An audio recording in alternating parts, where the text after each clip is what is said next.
How much more white space can I create? It's so bright up there. Like over here.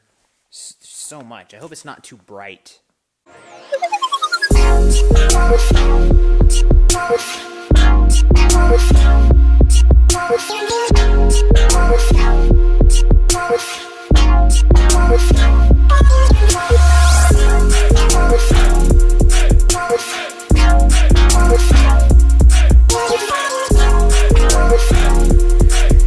Dedicated is the newest album released by Rae Jepsen.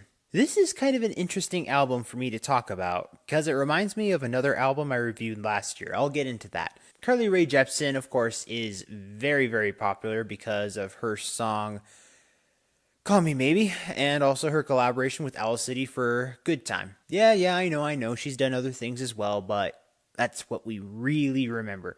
And you know when that was?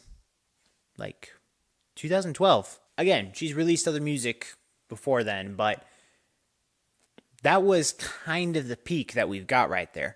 So I was interested to see what she was going to bring this much later on between that and the other musical projects that she's released. And for the first few songs, I am really, really hooked and proud of the sound that she's created. It's got kind of this techno 80s pop kind of vibe, and I was just really digging it. I felt transported to this club where I was getting jiggy with it with some buddies of mine from college. I was just, I've been missing something like this in my life for a while. One song that's a good example of that is Julian.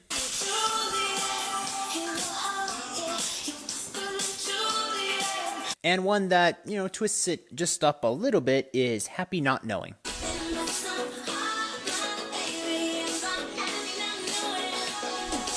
So as I was saying before, it kind of reminds me of another artist from last year. I was thinking mostly of Charlie Puth with his album Voice Notes. And I'm feeling kind of a similar dilemma with what I felt Charlie Puth was having. Kind of similar here with Carly Rae. I feel like that was kind of good for the first few songs on this album, and then it feels like it gets a little, not progressively worse, just kind of tired. It doesn't feel like it carries the same oomph for the rest of the album. Some of it gets a little too predictable from a pop standpoint. Lyrics don't feel as inspired the more you get into it, but I always come back to that start of the album. I'm just like, why couldn't it have been like the rest of that? Could they be nitpicks? Possibly. It could be possible. It is my grade after all. But there is something where I feel like she's tried something. She's going to let it flow a little bit. Let it stray ever so slightly in a couple other directions.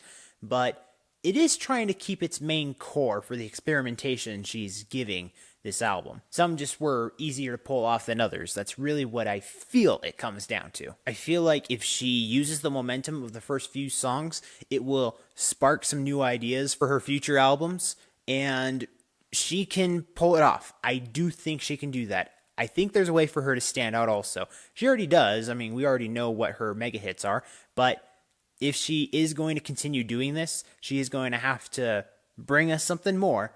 And I think these first few songs, if they're marketed the right way, can kind of bring that for her, and she can maybe collaborate with other people. She can try to hone what could be her style. So we'll just have to see where we go from there. So after having listened and reviewed this album, with production of 85%, creativity 70%, expression and lyrics 78%, I'm going to give this album a good. Nothing too draining, nothing too offensive or anything like that. Just kind of was slowing down, falling down to the last bit. We'll see what she can do next time around. I think there's more that she has to offer. I think she can have better days in the near future, but it's up to her. So let's see what we can do to motivate her, or what she can do for herself. You know what I mean. As always, guys, thank you so much for watching. And remember, if you want to discover, promote, and review the best in entertainment, remember to subscribe and follow all the social media for this channel so you can get that yes in your life. See you next time.